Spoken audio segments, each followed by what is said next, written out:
Friends welcome back to my channel. Scene మొత్తం reverse.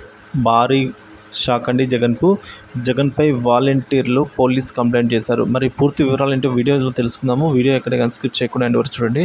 అప్పుడు information పూర్తిగా అర్థమవుతుంది. అలాగే వీడియో నచ్చినట్లయితే ఒక లైక్ చేయండి. ఇక విషయానికి వచ్చినట్లయితే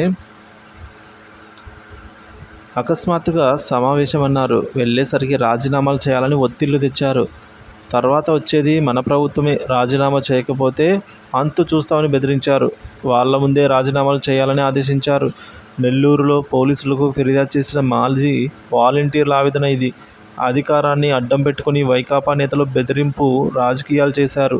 వాలంటీర్లతో ఎన్నికలకు ముందు బలవంత రాజీనామాలు చేయించి ఎన్నికల్లో ఉపయోగించుకున్నారు. వచ్చేది వైకాపా ప్రభుత్వమే, ఆదుకుంటామంటూ హామీలు ఇచ్చారు.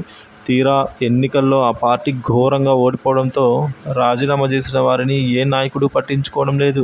దీంతో తమను మోసం చేసి రోడ్డున పడేశారంటూ వాలంటీర్లు పోలీస్ స్టేషన్లను ఆశ్రయిస్తున్నారు.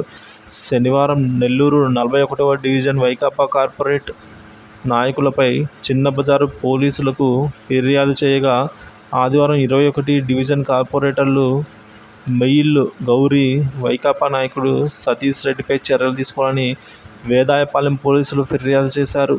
సో ఈ విధంగా మనం చూసుకున్నట్లయితే బెదిరించి రాజీనామాలు చేయించారు. అప్పుడైతే వైకాపా నేతలు, మాజీ వాలంటీర్లు ఈ విధంగా అయితే వారిపైన ఫిర్యాదులు చేశారు. అకస్మాత్తుగా సమావేశం అన్నారు. వెళ్ళి చూస్తే రాజీనామా చేయాలని ఒత్తిడి తెచ్చారు. తమ ముందే రాజీనామా చేయించారు. చేయకపోతే అంతు చూస్తామని బెదిరించారు అని అయితే వాలంటీర్లు ఈ విధంగా పోలీస్ స్టేషన్లోకి వెళ్ళి కంప్లైంట్ అయితే ఇవ్వడం జరిగింది ఫ్రెండ్స్.